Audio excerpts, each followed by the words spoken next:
Welcome one and all to Taberna, a podcast for the Plaguetide. Thank you for visiting us again, or if it's your first time here, we hope it's the first of many more to come. A note on our first installment. This conversation is, of course, based upon the information known to us at the time of recording it. I felt, regardless of how things developed, even if this content wouldn't be considered evergreen, for the sake of historical posterity, it would be worthwhile for this being our first official episode.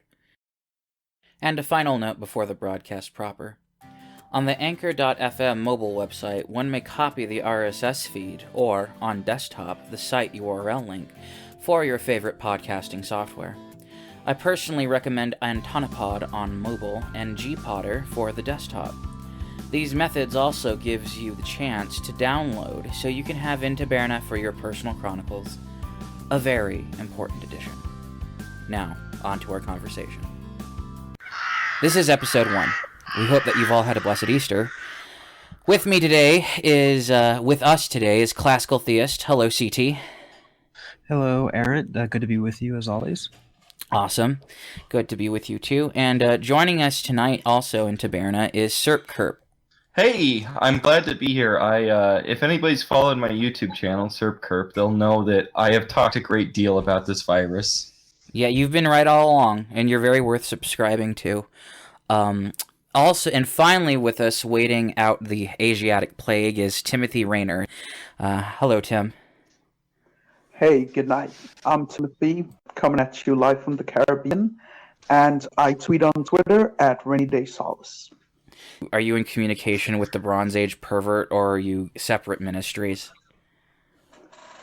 I think that's pretty far away from where I am, but... Not that we would want to dox Bap or anything, but that's just no, we aside. We can't let the secret assassins know where he's located. No, we can't. Nor the Fedcaths, especially not the Fedcath. Tonight, I wanted to...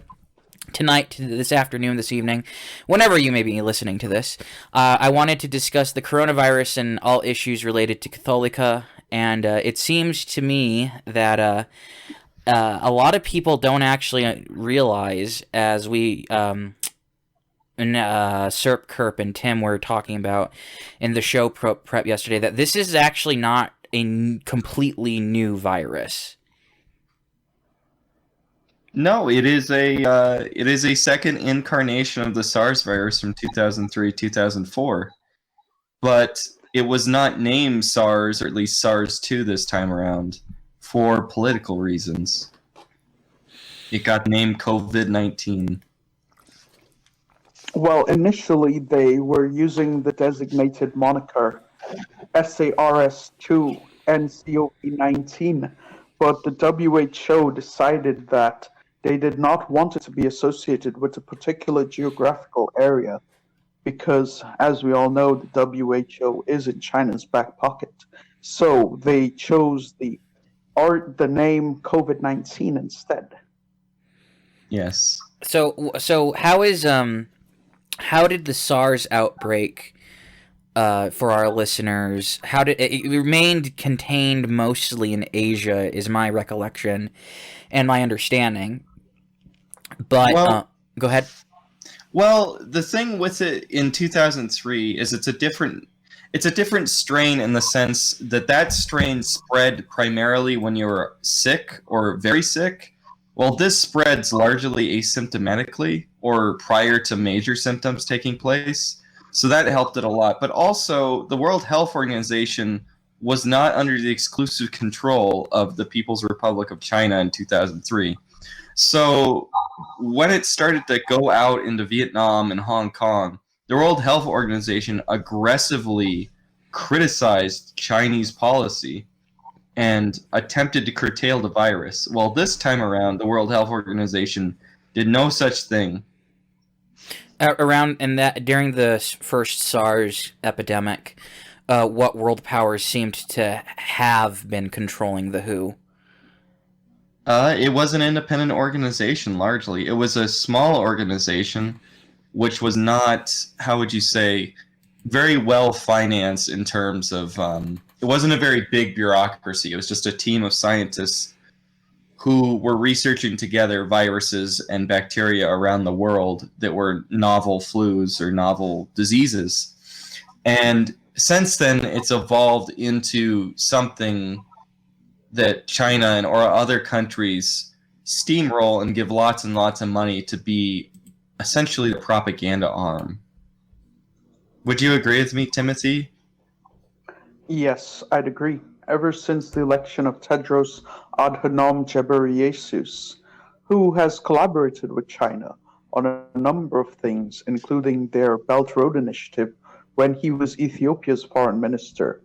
At the time of the transition in leadership from WHO, there were two major leading candidates. There was David Nabarro from the UK and the aforementioned Tedros.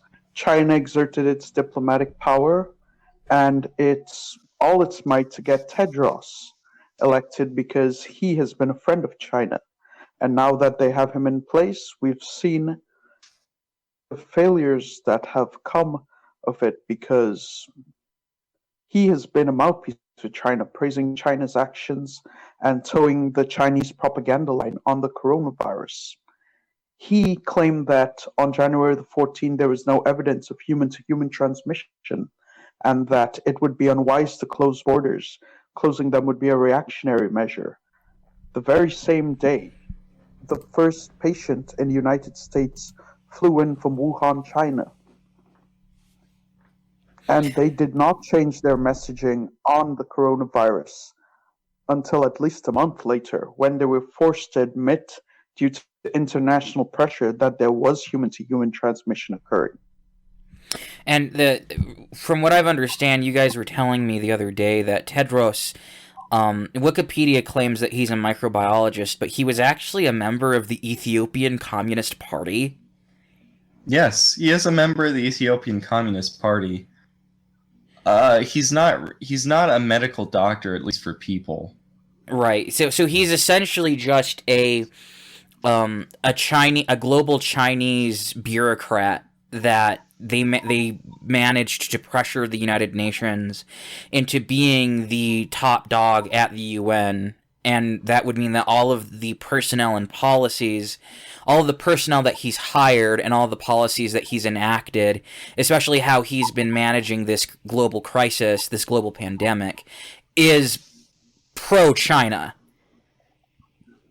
Yes. So during the original SARS outbreak, or SARS-1, the Chinese Communist Party prevented any information from spreading throughout China, let alone the entire world, of its SARS outbreak.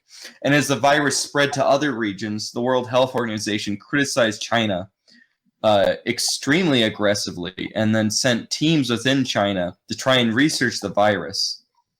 The Chinese Communist Party actually said that it was not a novel virus, and it was, in fact, a form of chlamydia that was causing the disease. And the Chinese Communist Party had scientists publish fake academic articles proving it was chlamydia months and months after the SARS theory was published in numerous scientific articles around the world and vindicated internationally. It was only the Chinese Communist Party only said it was a novel virus, the SARS virus, and not chlamydia months later after whistleblowers forced them to do that. And in our podcast description on Anchor FM and on any YouTube clips that we have, we'll have a link compilation for people who want to research this themselves and see that we're that what you guys are saying is undoubtedly true. And I mean, because all that we're saying currently is not open to is true. This is historical fact now at this point.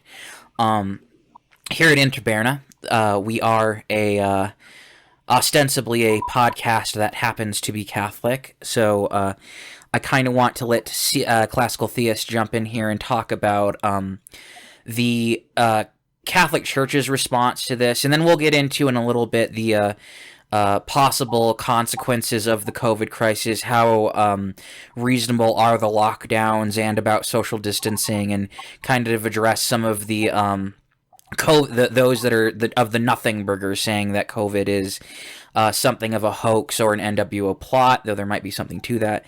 But you were saying to me, CT, the other day that there there was a response similar to SARS among the bishops in the West, at least. What were you were mentioning a letter from the Yes. So this pertains to the Spanish flu. Of course, the early 20th century, and so just give some background here as to why we're making this comparison. Well,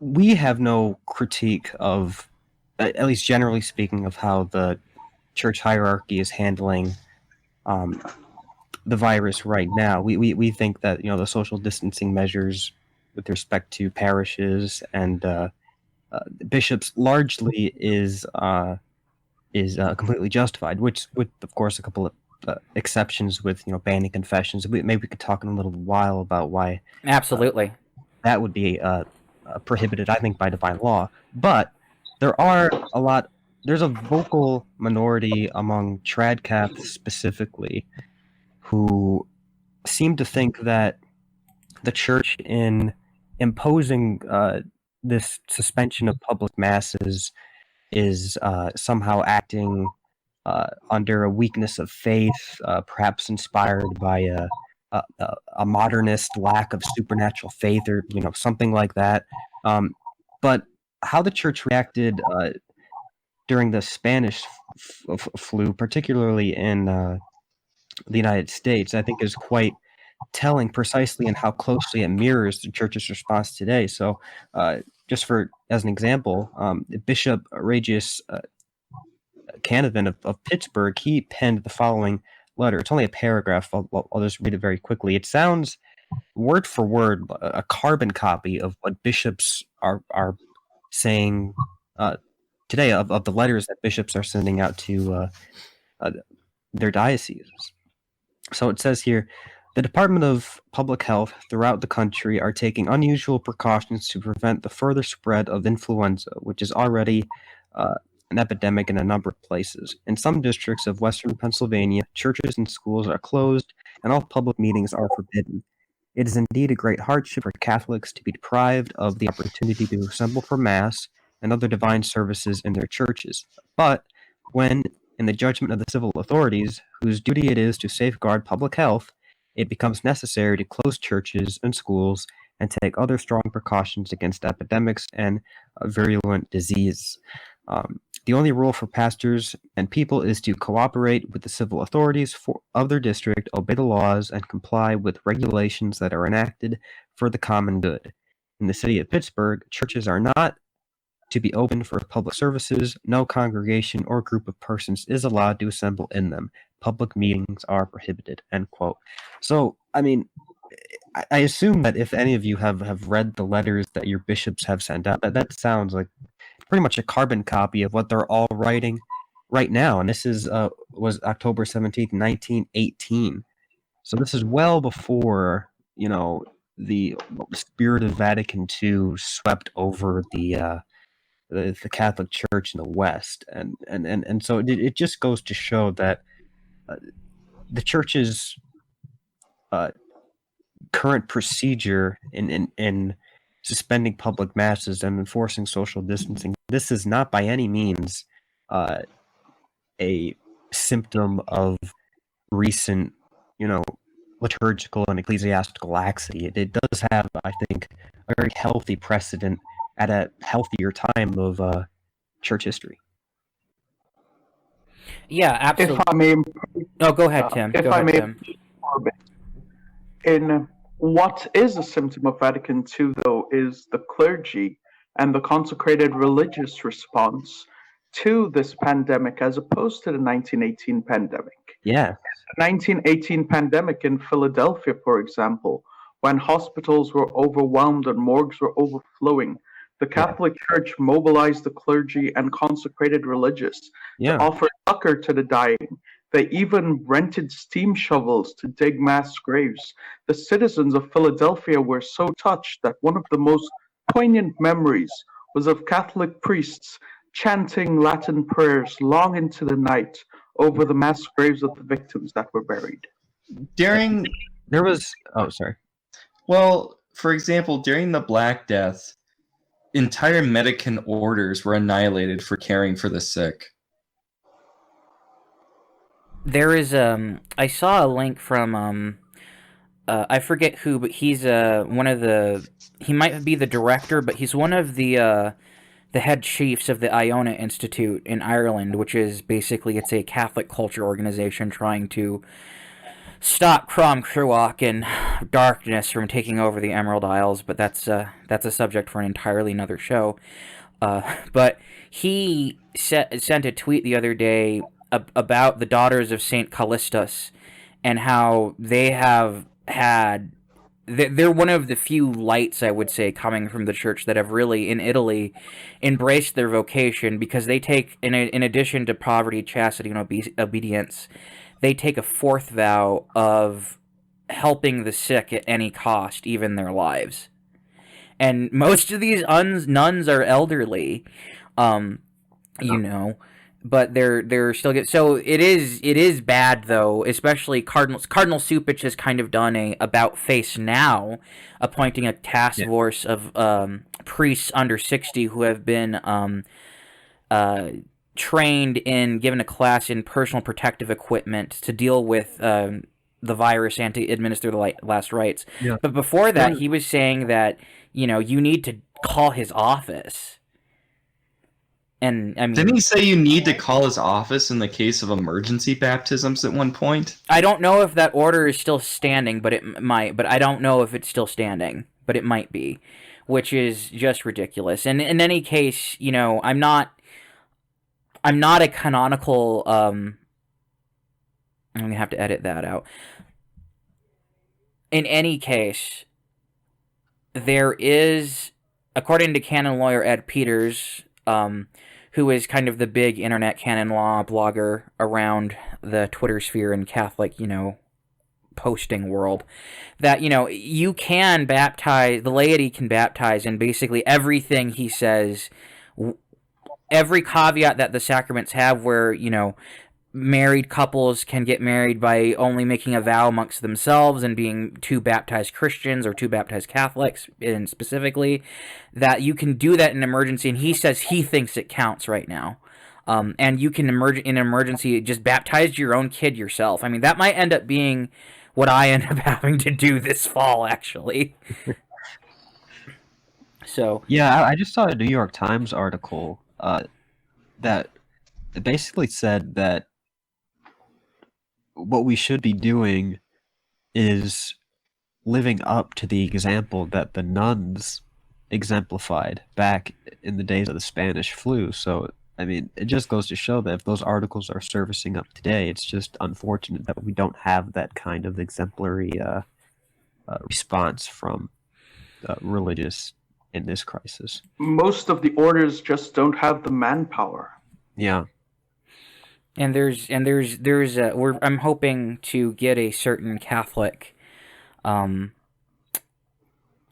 some point, we're going to do a episode dedicated to facets of the crisis. But this is not that episode. This is here to talk about the plague. Something that I've noticed is that a lot of people who have been insisting on just going to mass, to me, it seems like a manifestation of what could be called a performative piety. I don't think he'll mind, but the Frog Twitter luminary and Catholic, Irish Catholic Hisperic was the one who gave me that phrase about performative piety, and how in normal circumstances online and in Catholic social media, you have almost this arms race to kind of out-spiritually, you know,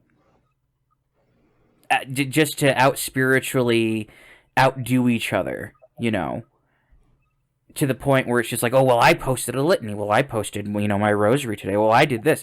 And then when you combine that already unfortunate sentiment, that unfortunate social issue with the crisis, and the fact that American Christians very often, I think, have a problem with thinking that everything's the Diocletian persecution.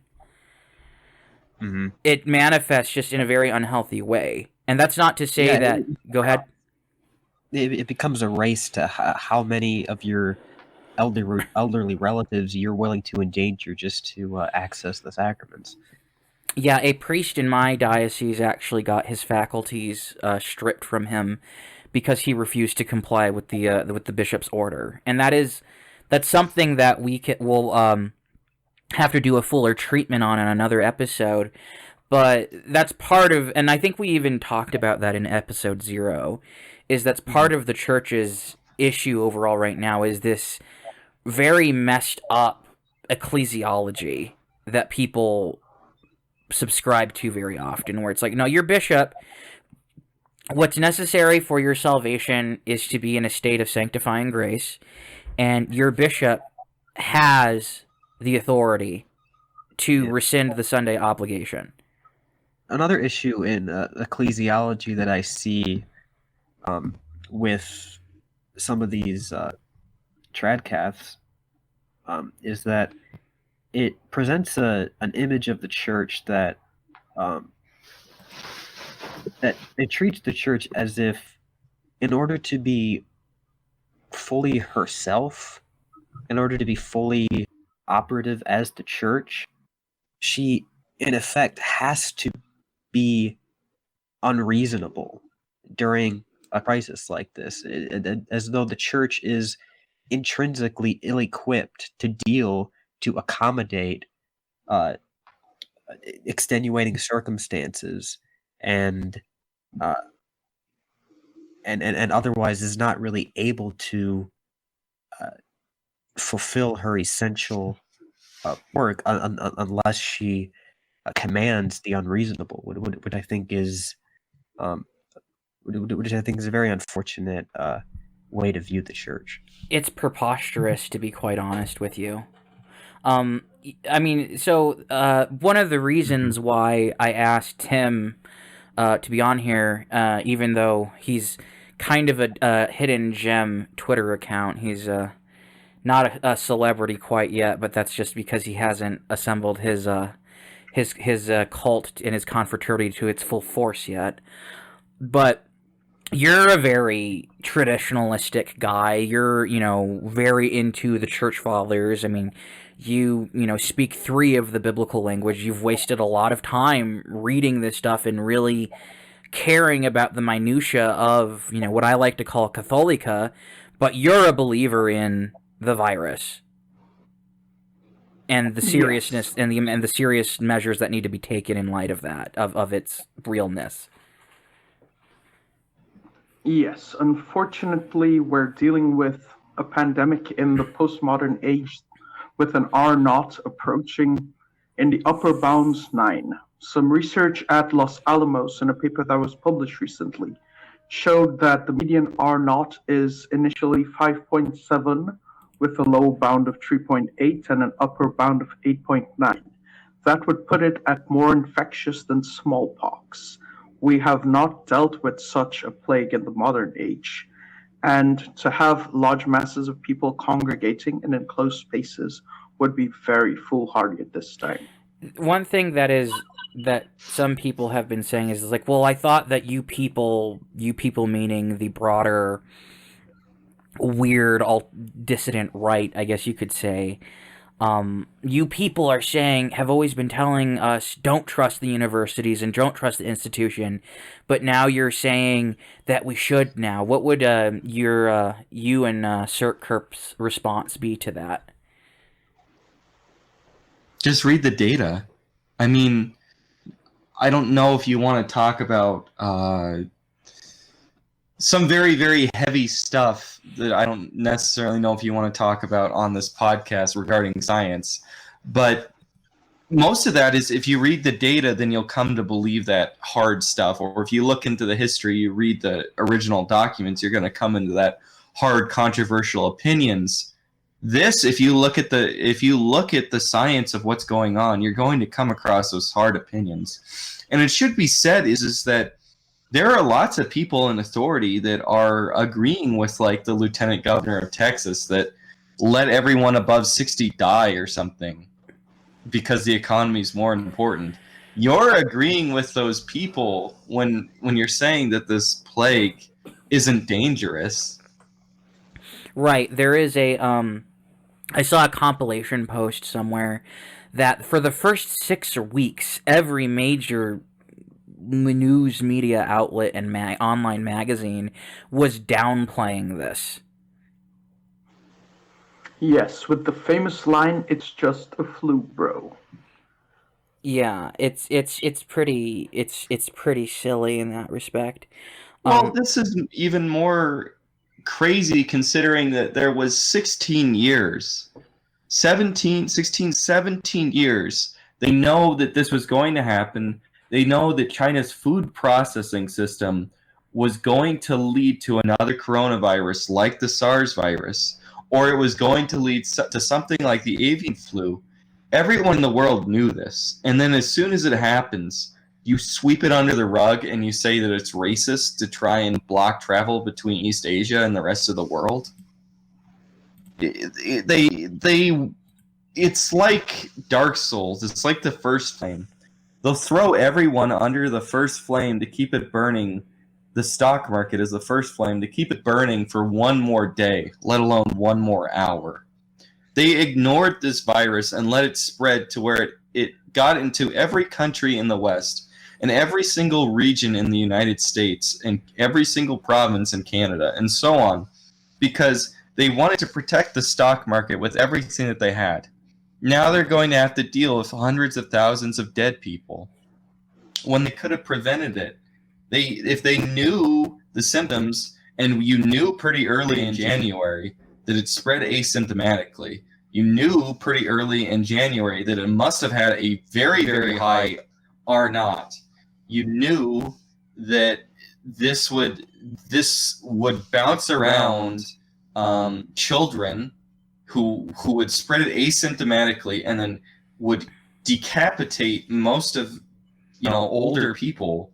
You knew all these things, and yet you chose to ignore it because you didn't want there to be a dip in the stock market. Now you're facing probably the greatest economic crisis since the Industrial Revolution. And it's all self-imposed because you didn't want a dip when you could have had a small dip very long ago. But they chose at every single point to let it spread. You and Tim have used this term R0. What does that mean for the layman out there? The R0 is the basic reproductive value and transmissibility of virus. Yes. Okay, that's the way the coronavirus is spread through aerosol transmission. Usually, viruses that have aerosol transmissions tend to have very high R0s. But in the case of the novel coronavirus, COVID-19, there's also oral, fecal, and bodily fluid transmission. Do you believe that it can spread through air ducts? Well, that was the case in certain apartment buildings in Taiwan.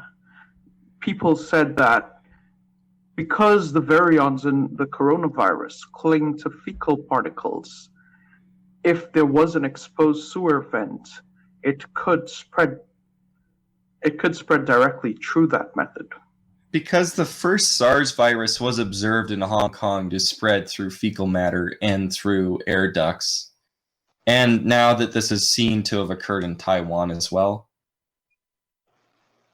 So, yes, it's the same case. Yes. Again, this is something that you knew for 16, 17 years. And as soon as it starts happening in January, if not December, the people high up simply ignored it. I think even worse than ignored, they commanded the lab in Wuhan to destroy the samples.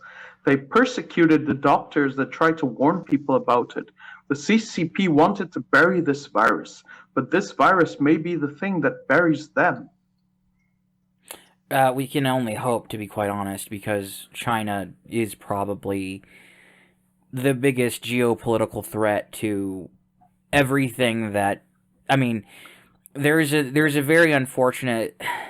So the white nationalists are proving how room temperature they are, frankly, and I'm not going to be charitable at all to these people because they've proven time and time again to be either saboteurs or too stupid to be productive at all, and their own ideology is bankrupt in many ways.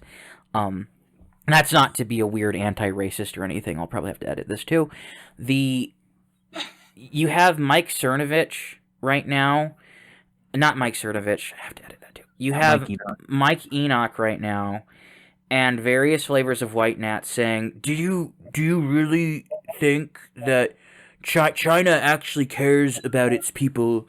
Don't you know that the United States promotes globo homo and the destruction of the Aryan race and blah blah blah blah blah blah blah?" And the thing that they don't understand is that the CCP is soul crushing their regime. You can look at what they've been doing to the Uyghurs, even though obviously, we have our own opinions on Islam. You can look at what they're doing to the underground house Christians, Catholic and Falun Gong. And the Falun Gong. You want to talk about that a little bit, Serp? Oh, the Falun Gong, you should look at it as a kind of reformation within traditional Chinese religion and Taoism. Within Shintoism and Taoism? Yeah. So in the 1990s, it reached to such a point that it was almost the official state religion of China.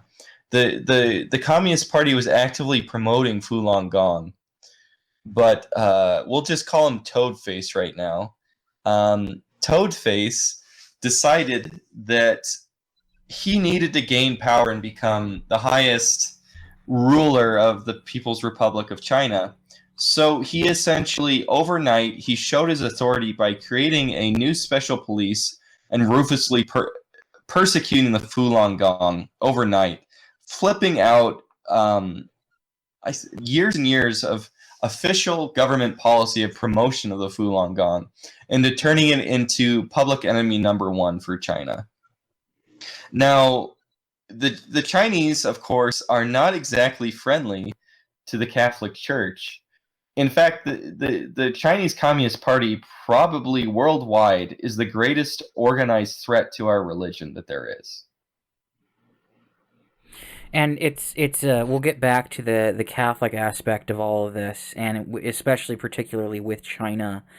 But the thing that a lot of these different alt-right holdovers do not understand is that if you value culture, if you value anything Western or European or anything of Europa or whatever, China, if given global hegemony, will crush it to dust for the sake of, I don't even want to say cultural Han supremacy, but just for the supremacy of the Chinese Communist Party and what they promote. It's not even Han supremacy, because just look at what China has done to their own culture.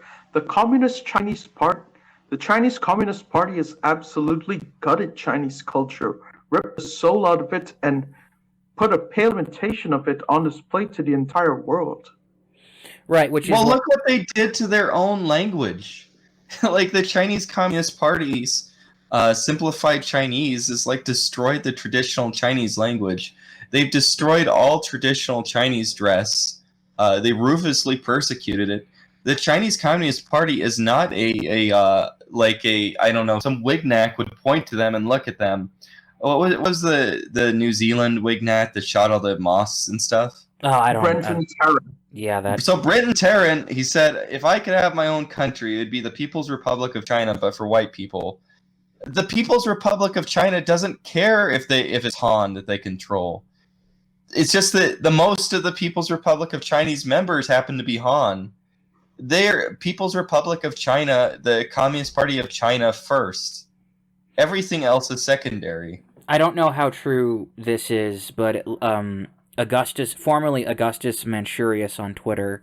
He claims to have he's a Chinese dissident living somewhere in North America. I know that the CCP is actively hunting him. He's an interesting guy, but he's outright said that the Han cultural idea is something of a fiction that the CCP has imposed on China in order to exert greater control and to suppress all of these other smaller Chinese identities like Manchurians and all these other regional ideas. I mean, I don't know what you think of that, but that's what Manchurius at least claims. There is some truth to that. I'm not anti-Chinese. I'm just anti-Chinese Communist Party. I do, in fact, am very interested in Chinese culture, and to some extent, I am a xenophile. But they are a highly organized international threat to the order of the world, and this entire pandemic is due to their bureaucracy outright denying the threat of the pandemic. So their scope and their role to control large amounts of the scientific community by literally buying out the World Health Organization should be a wake-up call. I mean, you're talking about Western civilization, but the Chinese Communist Party still has bishops, I believe, from the 1950s that have been in prison for decades that are still alive because they would not break communion with our church. And just to swing back to the topic of the Vatican and China, as regards their medical ethics, recently the Vatican hosted an international symposium on organ transplantation, and they had the audacity to invite Dr. Wang Haibo, who is basically China's #1 transplant surgeon, to talk about modern slavery, human trafficking, and access to justice for the poor and vulnerable. Now, what everyone doesn't know is how China obtains their organs. Until very recently, China did not have an organ donor registry, but it was very easy to get an organ transplant in China. Now, the way in which China acquires these organs is that they execute prisoners, which includes prisoners of conscience, including Christians, Falun Gong practitioners, and Uyghurs. So they execute these people, steal their organs, and the Vatican invites the top Chinese transplant doctor, who is absolutely affiliated with these despicable violations of medical ethics, to give a talk at the Vatican for the Pontifical Academy of Sciences. I have planned in the future doing a dedicated series to the Curia and just the history of the church and the crisis since basically since the end of World War II. And I was hoping that you guys would all be with me on that at some point on this podcast. But the thing about things like that, is that you could justly call this faction within the Vatican, within the Curia, which is, the papal court, the German faction that has been promoting rapprochement with China, promoting the infamous Chinese-Vatican agreement, and promoting things like this. I mean, what was it? Which there are obviously Italian elements to the German faction of, progressives in the church. Give me a second. But there was one of these Italians, clerics, I forget, it's one of the usual ones. Bishop Sorondo. Was he the one who praised China as being a model for social justice? The model of Catholic social teaching. Yeah, which is, on its face, looking at it from the perspective of Reverum Novarum and Quadrasimo Anno, it's not true in any way, shape, or form. like, if you want to talk about basic, even basic crunchy conservative distributist talking points like solidarity and and subsidiarity, it's very clear that China does not give a crap about the lower levels of society's, rights, and not in the Lockean sense, but just in the sense of being allowed to flourish. The Chinese government is about control. Anyway, it's I mean, very that statement really is just an insult to everyone's intelligence. well, and the thing about it is, what people don't understand is that the church is still has some geopolitical power.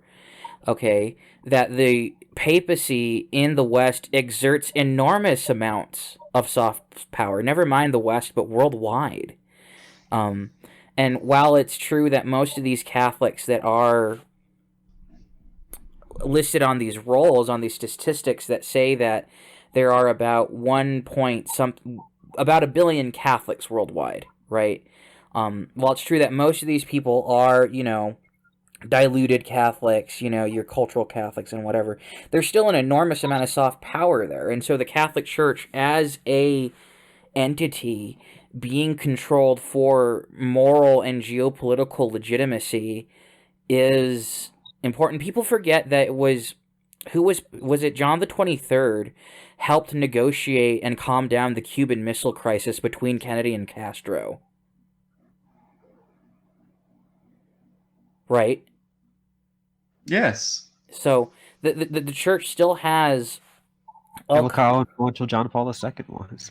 yeah, the Holy Alliance and all that. And I mean, and E. Michael Jones has a ton of work about why this alliance with neoconservatism, because I would say neoconservatism has existed at least since, I don't know what you would say, Sir, since the 70s or the 80s. It began as a movement in the 70s. Yes, and neoliberalism. It really came to absolute prominence in the 90s, because it's arguable that part of the reason that the first Bush presidency only had one term is because he crossed the neoconservatives by not supporting Israeli settlements on the West Bank.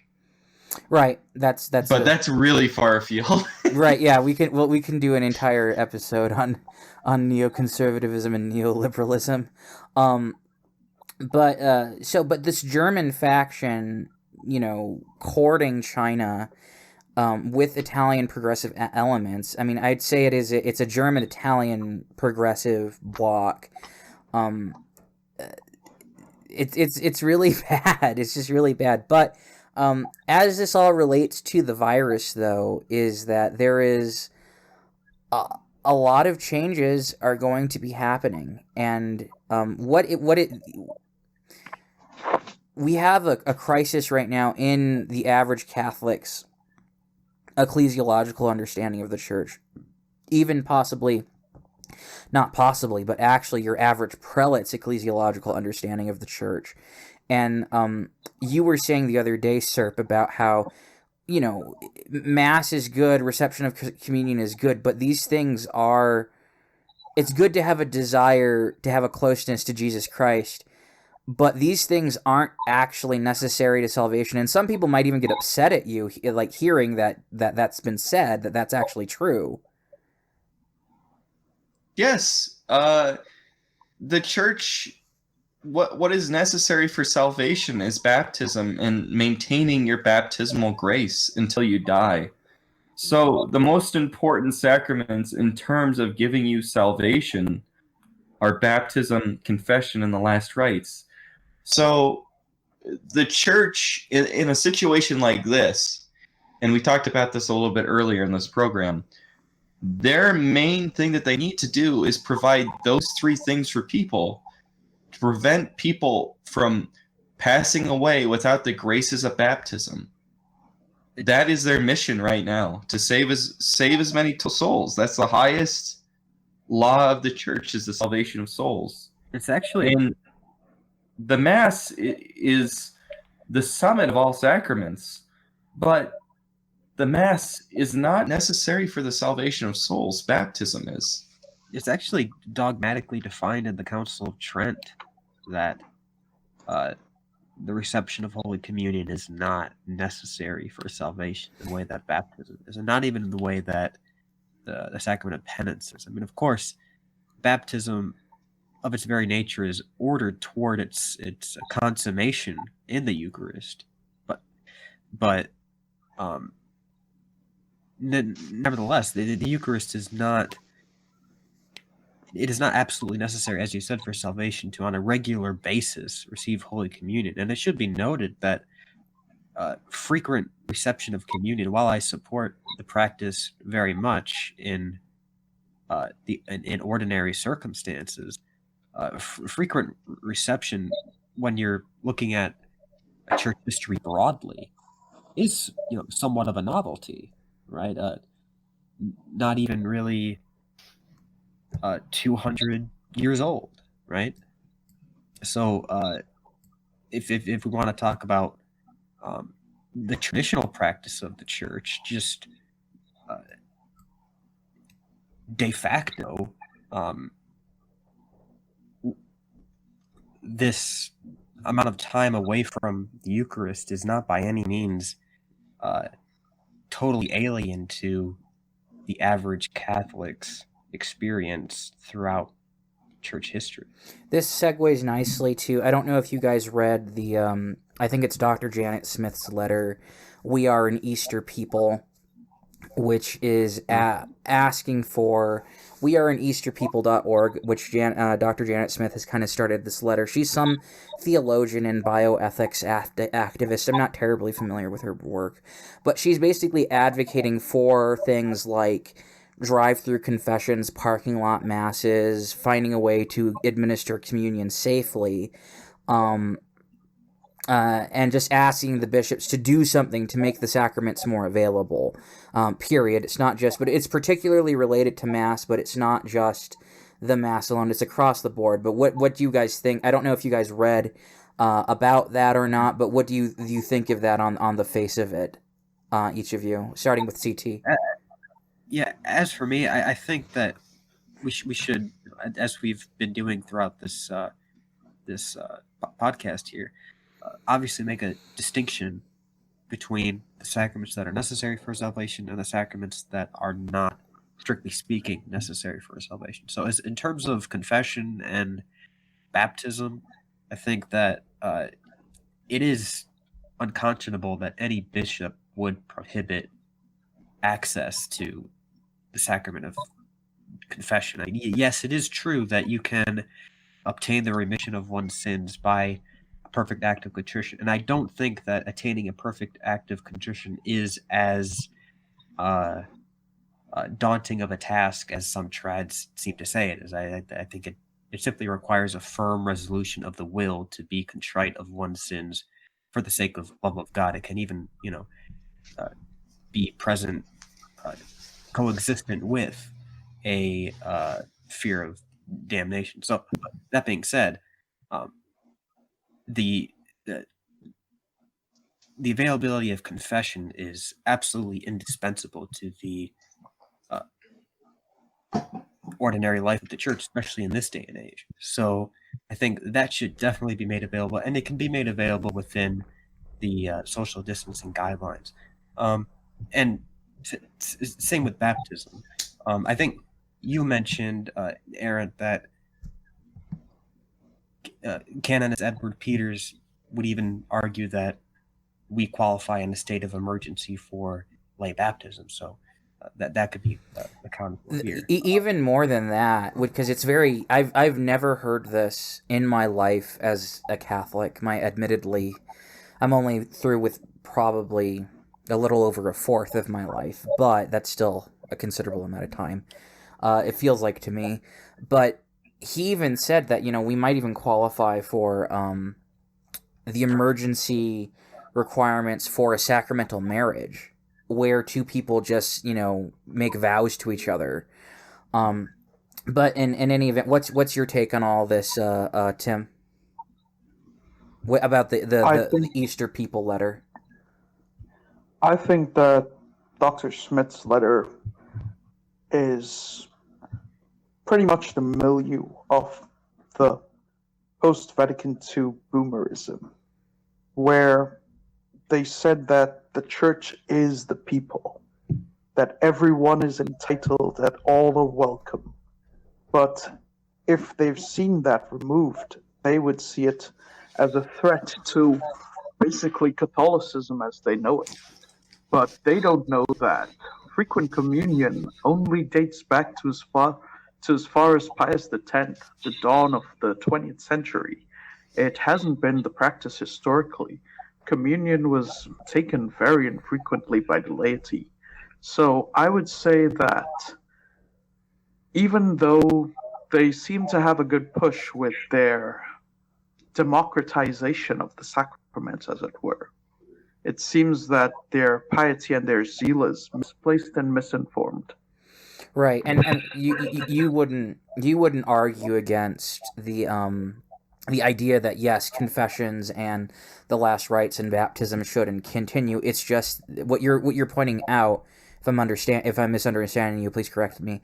Is that there is this sense of entitlement for the Eucharist and the Mass, and this sounds paradoxical to a lot of people's ears, but it shows that they just haven't been catechized very well with what the Church is as a divinely founded institution. Well, what they don't realize is that Catholics throughout the ages have not always had the privilege of attending a Mass or receiving Holy Communion. For example, during the Japanese and Korean persecutions, the Church as a formal institution did not exist in those countries, yet Catholics still existed. They were able to receive the sacraments of baptism and the sacraments of marriage because God would not let people be stripped of access to the sacraments that sanctify everyday life.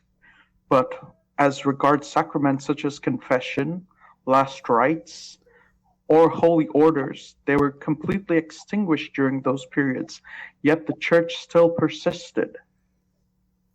And what is your what would your take be on this "We Are an Easter People" letter, or at least I don't know if you're just hearing about it now, if you went through it, but just Mr. Sir Kerp. I think that it's very important that people get the sacraments, of course, but I think that most priests should be working full time to give people last rites. Really and truly, they should be working full time to give as many confessions and give as many last rites. And in fact, it might be Vatican II in a way. I know that perhaps radical traditionalists have undermined how forgiving God can be in giving perfect contrition. Maybe it is under exaggerated, you could say, as they'll say it's too common, but they really should be going and giving as many people and saying that this is a very serious situation and you should be going to confession as much as you can. And I think that that's what they should focus on, is giving these three highly important sacraments the most of their work. And most Catholics throughout the history of the United States, Canada, and Mexico, and probably throughout the history of the Americas, large pluralities of them would only have a Mass said once a month or so. You'd have traveling. I live in Montana. You live in New Mexico, right? Mm-hmm. There were traveling priests throughout much of history, and people would see the Mass like once a month.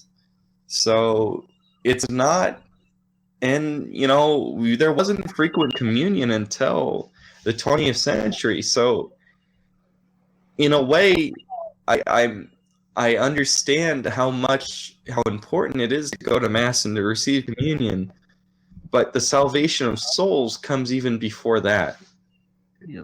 Yeah, I think in one respect, you could argue that while I would never say this is the lack of availability of Mass is in itself a good, I would never say that. Nevertheless, I think there is something to be said for the hunger for the Eucharist itself being an opportunity for an even deeper purification of one's interior life.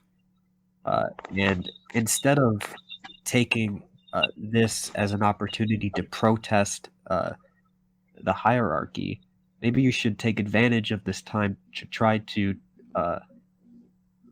tap into that spiritual hunger that you feel and transform that into a deeper intimacy with God through private prayer and a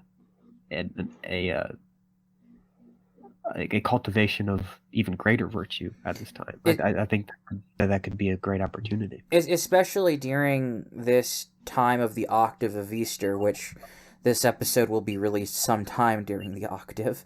But there's opportunities to reacquaint yourself with things like the Rosary, the St. Michael's Chaplet, the Treasury of Devotions in the Church, and that, spiritual reading in general. Yeah, I've been reading this Lent, Meditations for Lent by Bishop Bossuet, the Sun King Louis XIV. Go ahead. I was just saying, yes, that's wonderful. It's really good. It's really, really good. I mean, is Tan still open? Can you still go there and get all these spiritual classic books for $5 each?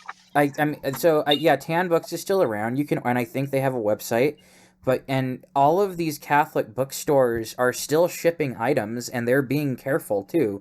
Tumblr House is still shipping items too, right now. But there is something I wanted to point out was on March. I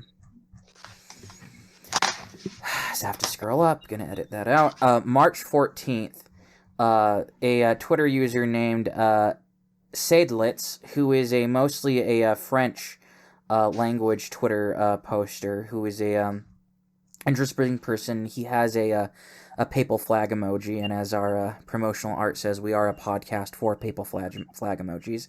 But he had this post, which I'll read out, which is a small thread on how our Christian ancestors used to approach epidemics against the misconception making God a kind of automatic miracle vending machine that would exempt us from taking drastic measures under the pretext of quote-unquote devotion. And in this thread, he cites numerous things. A Distant Mirror is one of the books, which is about the 14th century, and just various things about quarantine and the Spanish flu, some of which we've already talked about. But he goes over all of this, which is that just because the bishop is rescinding the obligation to attend Mass and is making Mass unavailable, it doesn't imply this kind of diabolical lack of faith necessarily.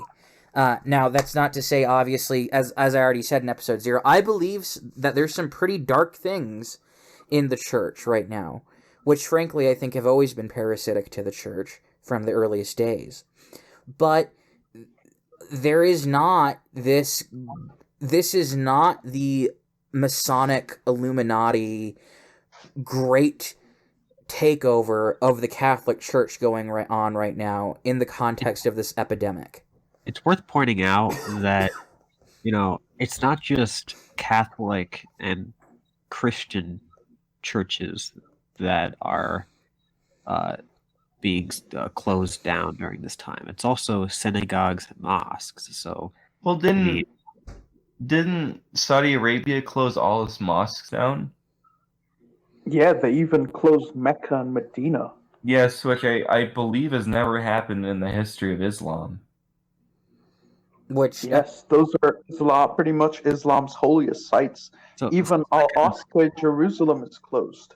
Yes, see, from my understanding, because you'd made a video about this, in Eastern Orthodoxy, they believe that one cannot receive a disease from taking Holy Communion. I think that in a lot of Muslims believe that one cannot get a disease when going in Mecca. I didn't know about that, but yes, a lot of the Orthodox, and I've got a lot of heat for this from them, are certainly of the theological opinion. I'm not sure how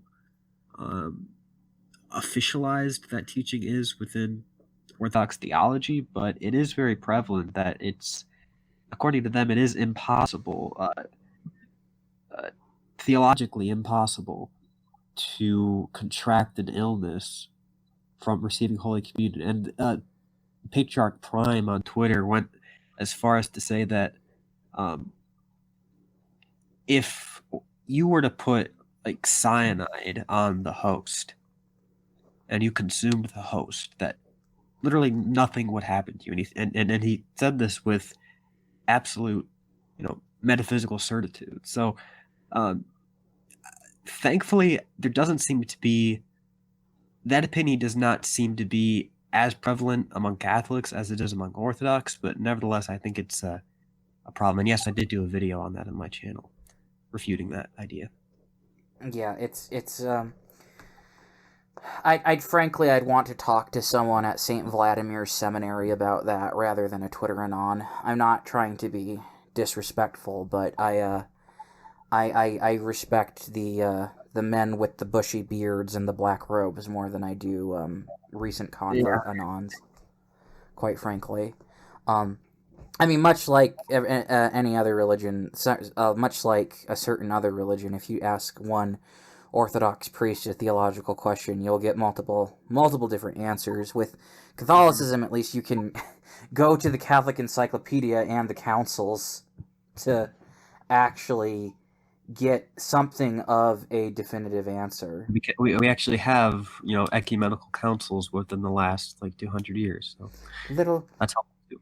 Little bit of shade, and I just got a message on Twitter from Timothy Rader about just all of these sources about the virus and about its realness. Do you want to just very briefly give an overview of something? You don't have to go link by link, Tim, but just an overview about why this is real.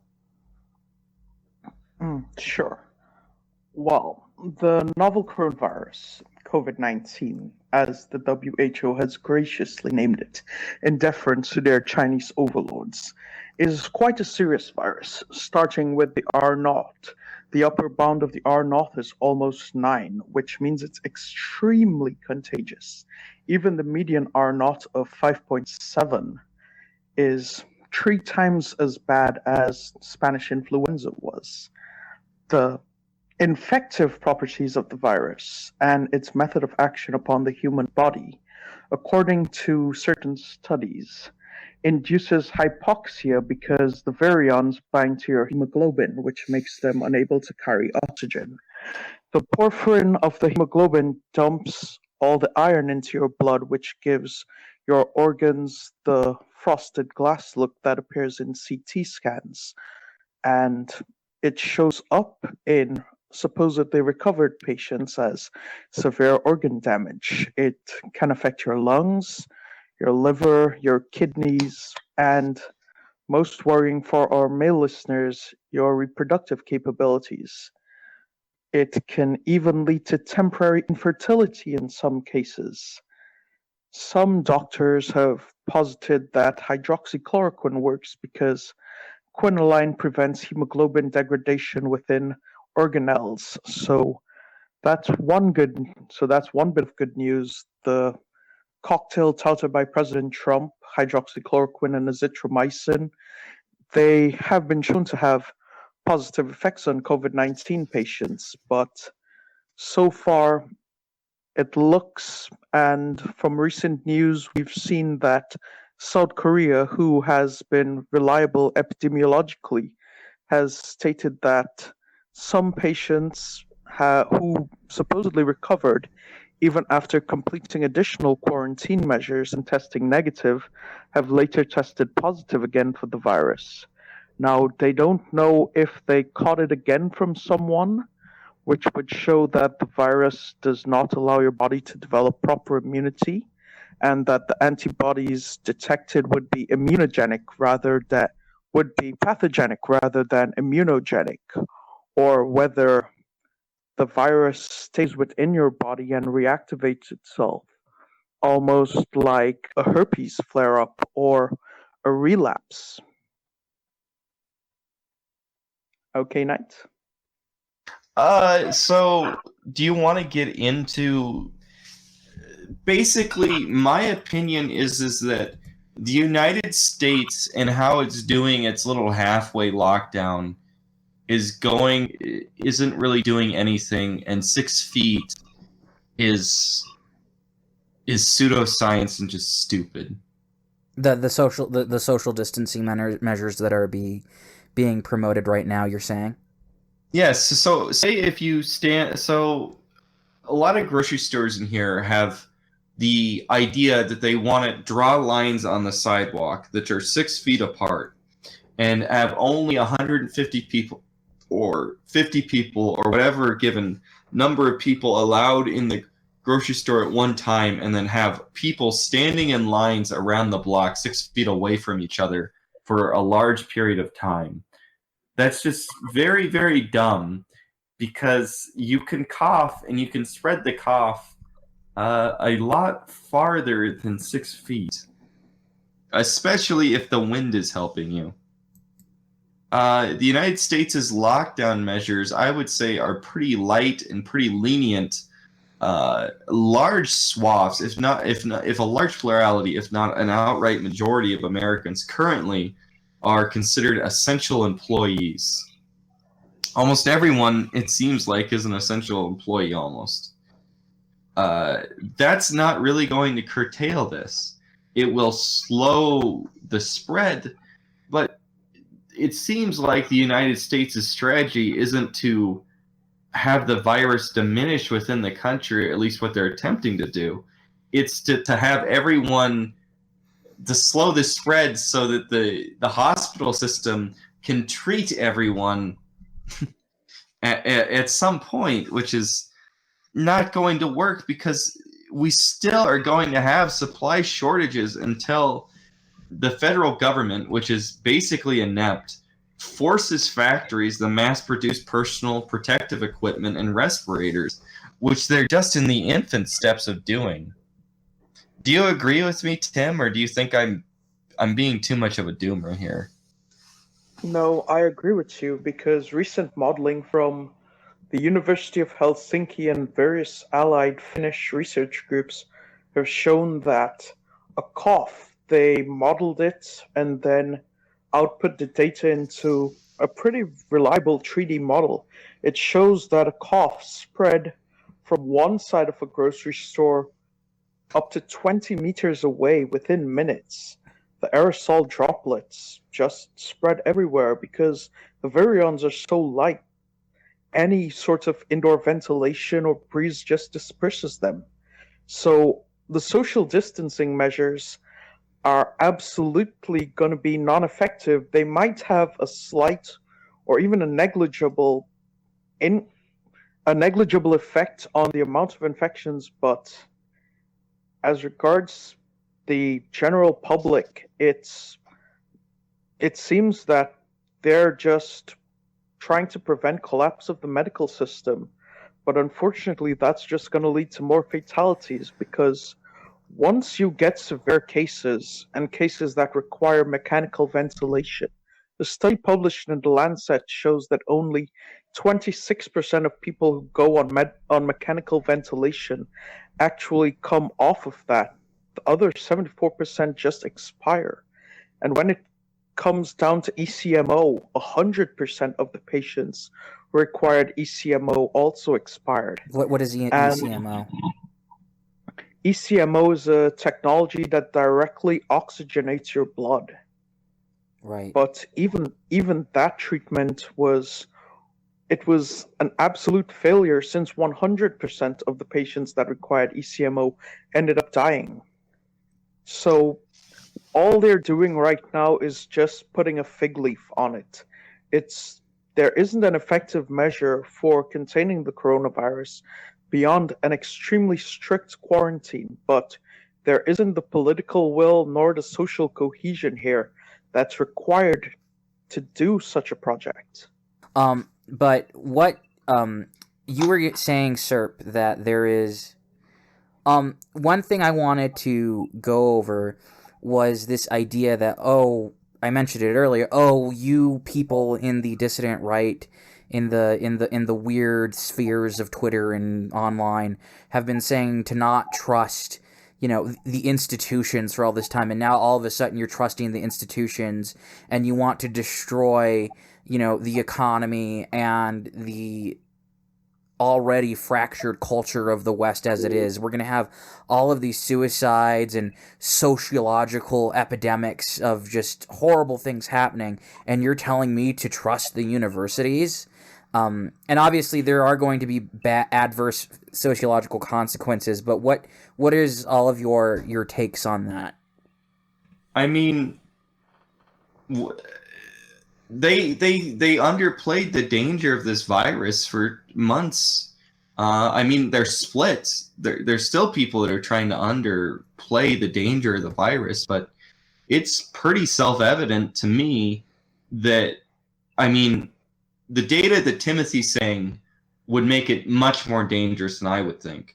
I thought that early treatments to at least both SARS and this, that if you put somebody that is likely to become in a ICU and you put them early on a respirator, that their ability to recover and live was very, very high. So that's not true. I thought. No, according to the Lancet, 74% of people who go onto a respirator don't come off. Oh, well, that's much, much worse than I thought. I thought that the early intervention with a respirator could lead to a very low mortality rate. But that is so what you're saying is that it causes very severe and permanent organ damage that can't be healed, basically?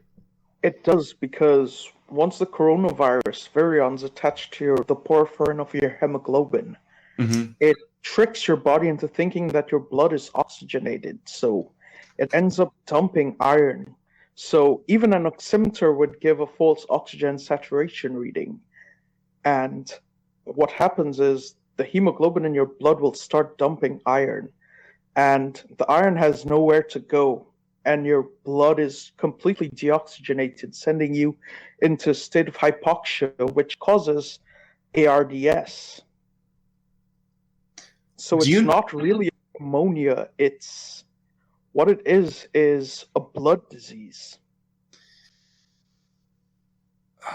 Do you know why it's bouncing off of teenagers and children? Is there any reason apparently they don't? the viral load can't get high enough to affect them, but some papers have stated that it still stays within the body, although it's not. It stays in the body and the body sheds virus, but it just doesn't accumulate to such a point where it would put them in respiratory distress. Okay, that makes sense. It seems that they do spread it, though, because, obviously they're spreading it. They shed the virus asymptomatically. Yes. Should we discuss, do you think that there's a possibility that this is a modified version of the original SARS virus? I would say that there's a possibility that it is. Because there are definite, this ability to shed asymptomatically, and its apparent durability outside the human body is very well suited to being a biological weapon. Especially because of its tolerance to all the different biomes and climates.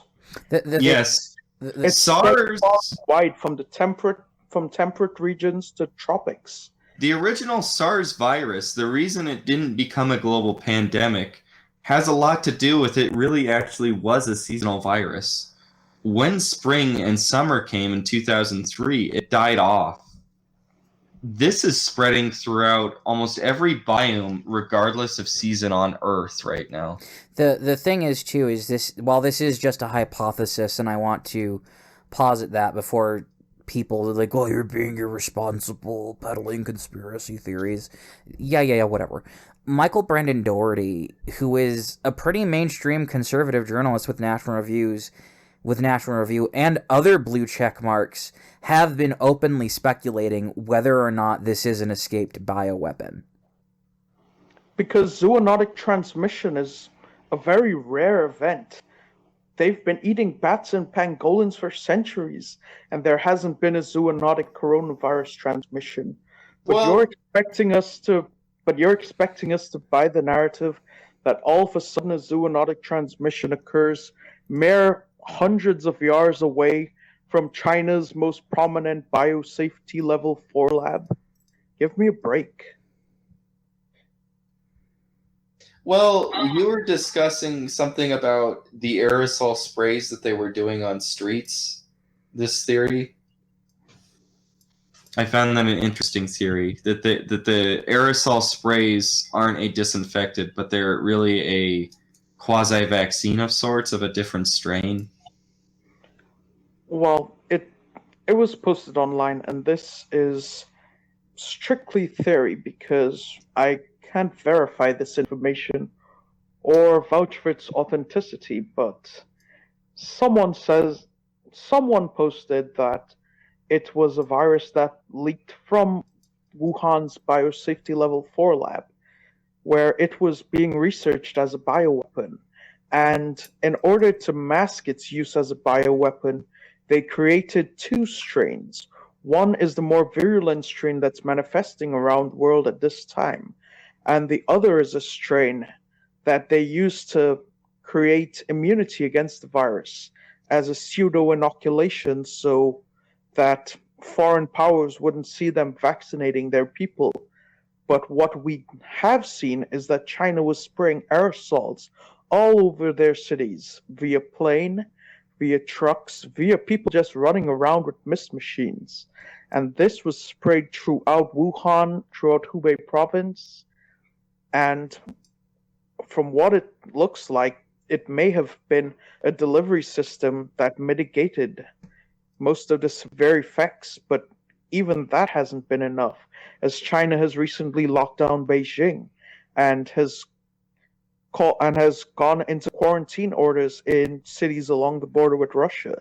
So even all the measures they've taken so far, and in spite of all the praise they've gotten from admirers at the WHO, China still hasn't got a handle on this virus.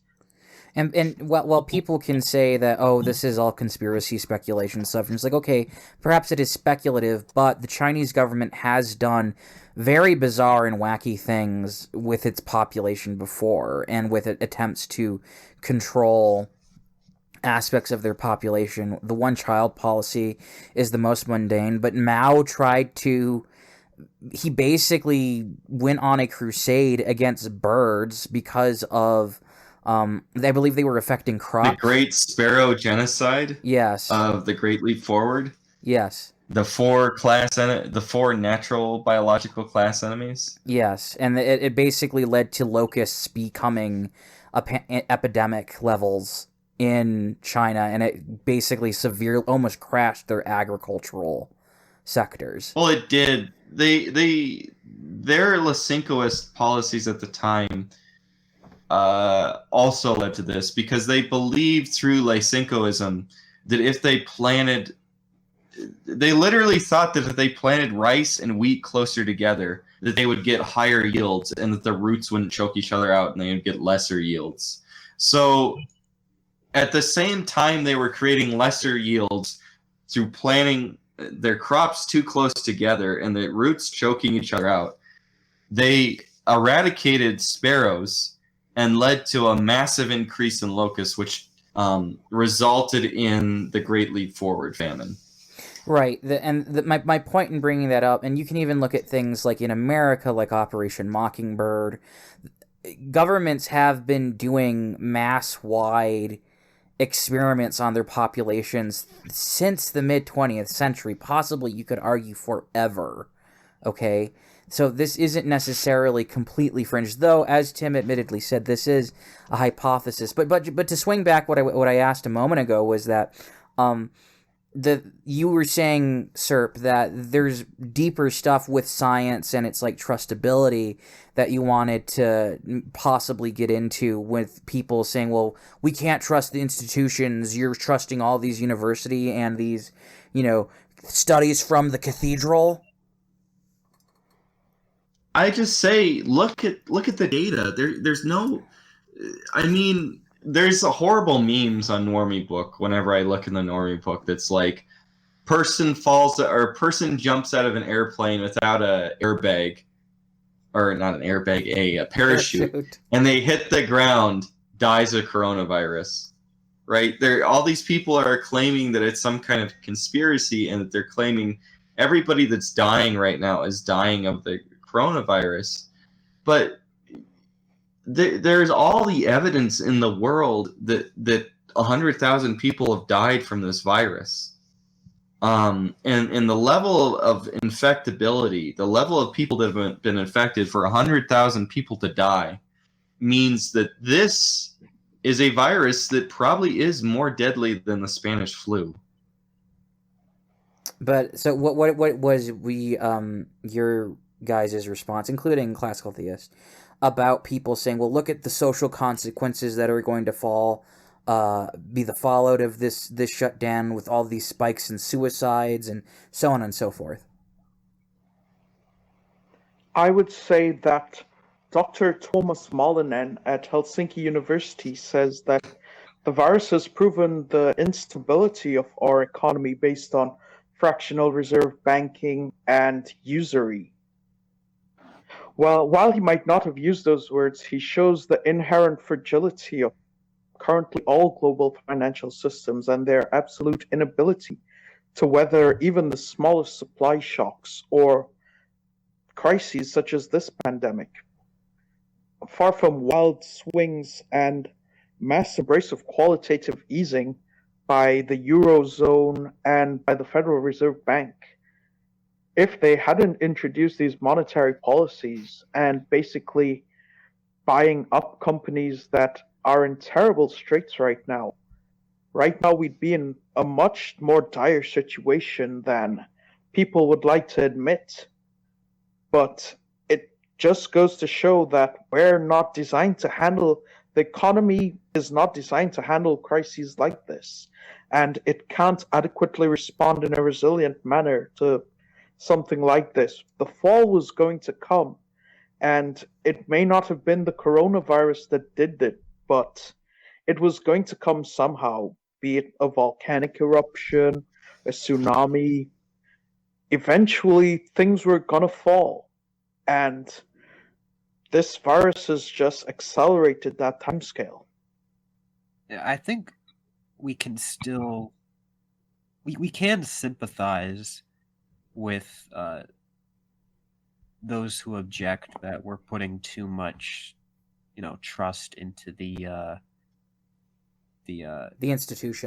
institutions who maintain the public orthodoxy. We can sympathize insofar as we can recognize that we should absolutely be very weary of the types of solutions that they offer and are starting to offer, with respect to vaccination, surveillance, Dr. Fauci's proposal, things like that. We should in recognizing the reality of the virus and pushing back against Bill Mitchell's denialism of this, we should assure the listeners that we are right there with them in being very, very skeptical of any kind of proposed solutions that are coming out of the World Health Organization, Bill Gates, like you said, Dr. Fauci, these kinds of deep state creatures, So we can walk and chew gum at the same time, I think. Right. That's a very good way of saying it. And especially Bill Gates, who gave the TED Talk, what was it, 2 years ago, about epidemics?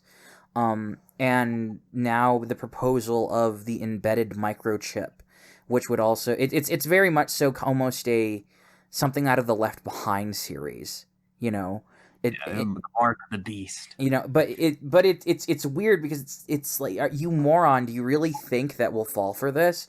I believe Trump even actually basically shoved him into the locker today. The Trump administration, I think will be resistant to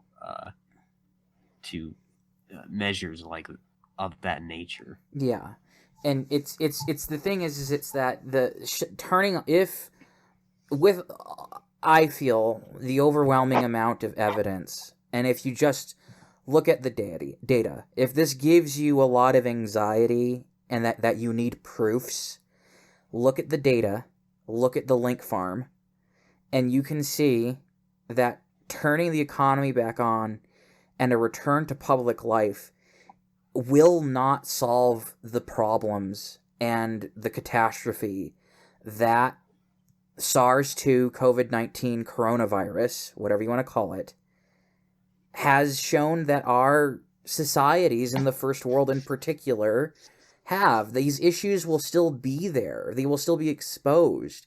And the virus being what it is, it will exasperate these problems, because then you're going to have death on a mass scale.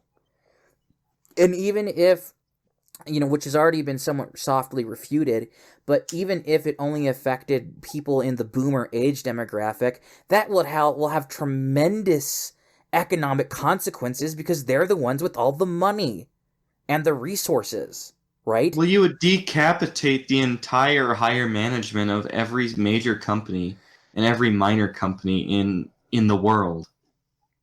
Yeah, Kantbot was saying on Twitter the other day, just about how, a couple days ago, about just let it crash. That's his position. I don't know if I fully sympathize with it, but his position is to just let it crash, because this is an unjust system and we need something else. But as I was saying the other day, was the way that people are going to be posting online and spending their time right now with an absence of the normal, it's really going to show what their interior life is, It's really going to show what their actual preoccupations are when they're left to their own devices. So, that being said, and this being, the octave of Easter now, what advice would you all have for those, particularly Catholics, but just our audience in general, no matter who might stumble upon this, with how to just deal with the shutdown and the social distancing and just being safe going forward? Pray, do devotions, read theology, read the spiritual classics, read devotionals, read church history, read literature, read nonfiction. You can still go on walks, you can still hike, you can still, do, push-ups and sit-ups and stuff. And, if you're not a NEET, or if you're not autistic, you're not on the internet that much, and you don't know this, you really can interact with people online pretty well. You can play video games with them, you can video chat with them, you can Skype with them, and so on and so forth. You're not completely isolated. Life doesn't have to end. Life doesn't end. You can talk with your friends every day online. I actually think with your voice. I think this is a really, not to make it, too light of a situation, and not to make too much light out of the situation, but I think it is, an opportunity, as we were saying earlier, and as you just said, sir. It is an opportunity for intense spiritual growth. You have before you what you wouldn't have had before, which is an enormous amount of free time. And that free time should be used to develop spiritually, to, as sir was saying, read spiritual books, read into theology, philosophy, history, learn about the great spiritual tradition of the church, pray. You can kind of take this time as an opportunity to almost live depending on your situation, a quasi monastic life, even not as a monastic formally, but nevertheless taking up some of those themes of monasticism, of self-discipline, intense prayer, spiritual life, reading, learning, these kinds of things. So I think it could be a blessing in disguise. Tim? I think that people can turn to structured devotion such as the divine office, and in so doing they'd be able to sanctify the day. I think this is also a good opportunity for self-actualization, where people, because they have this time alone, they can reflect upon their actions, reflect upon themselves as a person, and try to improve. Although I could see in the case where people might come to be dissatisfied with themselves as people, but I'd say they can use this time off to improve themselves. And when they're able to go out again and interact, they can present themselves as a better person and someone new. My there's a friend of mine I was still mired in esoterica and occult garbage, but he was my catechism teacher in 8th grade, and he's about 5 years older than me, but he eventually went on to become a Catholic priest. And the thing he said to me is, he gave me great advice once, which was that you can't stay hunkered down and all kept up. With the darkness pushing in on you, all the negativity and just vice and sin and, spiritual forces, negative emotional thoughts, all of these things that are going to be just like closing in on you and causing pressure on you and just trying to really get you to ultimately succumb. You can't just lie there and expect for there to be suddenly some type of resolution. You have to push the light out to push against the dark. And that unless you push out, you're not going to be able to be a good influence on anyone in your family, in your personal life, in your friendships. As an individual, you're not going to, to use kind of an Aristotelian-ish jargon, you're not going to be able to engage in the flourishing that a human being needs to experience. That, the final end, you're meant to flourish and to, be a good person and to ultimately spend eternity with, God, the Trinity in heaven, and with your angel, with the saints, with those of your family that have made it there. And that unless you push against all this negativity, even in a situation like this, you won't be able to do that. But you can do that. You can read the spiritual writings. You can engage in a spiritual life even without the Eucharist, like the Japanese Christians. This is a time where really we've got to all rise up. And I don't want to sound like some normie motivational speaker or something. It's just that in my own personal life, I realize that this sounds very, very venial, but I finally have always been complaining about the state of Catholic content, and it's only now when I see that, it's just me, my wife, my house, and my computer, that I've decided to actually do it and convince my very intelligent and well-read friends to help me in trying to, shine a light in, spaces that I think have a lot of darkness. Well said. So, do any of you have any, I know that seemed like final words, but do any of you have any real final words, ebook shilling or, YouTube accounts that you'd like to push upon our audience, or new brands of ham steaks? Well, I have my YouTube channel, SerpKerp. I have been talking about this virus with my frequent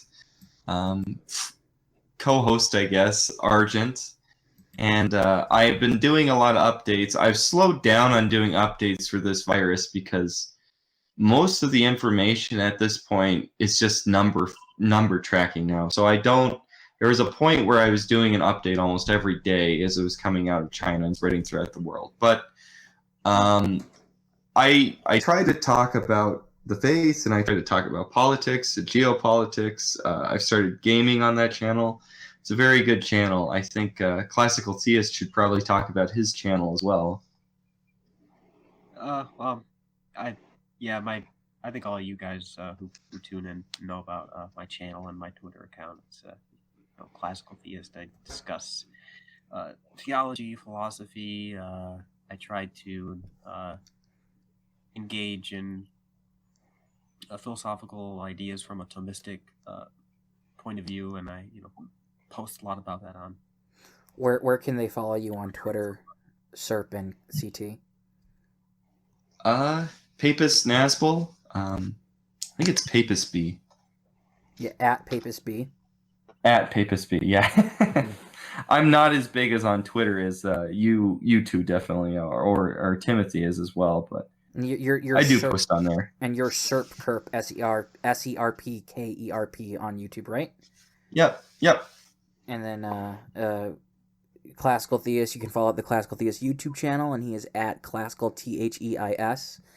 And Tim, what's your Twitter handle? And you can follow me on Twitter at Rainy Day Solace. I might not post that much, but once in a while I'll have a coherent thought. You really should post more threads. I hope you'll enjoy it when I do. Because you in DMs you gave a very, frankly, luminous refutation of Logo Daedalus is Gnostic biblical exegesis, but on the timeline you basically just told him that you I won't say what you said to him on the air, but you basically just called him a nerd rather than give your own exegesis, which I suppose is okay. It's probably the best way to deal with that kind of stuff. Yeah, I'm a fan of Logo, unlike other people, but he's very wrong on this point. The last thing I'd like to promote is devotion to the 14 Holy Helpers. Very much so important to do these novenas and these litanies while you do that for relief from the coronavirus, because we might be in this for the long haul, But I want to thank you guys all for joining me. I really appreciate it, especially after all of the usual technical difficulties and so late in the day. Well, it's great. Perhaps you should lead us in prayer before the end of this. I would like to say, if you do that, Saint Sebastian, please pray for us. Patron saint of the plague. Please pray for us, Saint Sebastian. And the 14 Holy Helpers. Yeah, let's just do a Hail Mary then to exit the show, because it is actually a heavy topic. So, in the name of the Father, and the Son, and the Holy Ghost, amen. Hail Mary, full of grace, the Lord is with thee. Blessed art thou amongst women, and blessed is the fruit of thy womb, Jesus. And Holy Mary, Mother of God, pray for us sinners, now and the hour of our death. Amen. In the name of the Father, and the Son, and the Holy Ghost. Saint Sebastian, pray for us. Pray for us. Pray for us. 14 Holy Helpers, pray for us. Saint Roque, pray for us. Pray for us. Pray for us. Saint Aloysius Gonzaga, pray for us. Pray for us. So that's pretty good, guys. I appreciate your time again, and I'm going to do the outro now, but all of you listening, thank you for joining us in Taberna. Remember to stay safe, wash your hands, cover your face, wear gloves, avail yourself to peroxide and rubbing alcohol, hand sanitizer, and the 14 Holy Helpers, and other angels and saints, especially your holy guardian angel. Thank you all once more for visiting us in Taberna, and we hope you come and join us again sometime. Until then, we'll see you soon.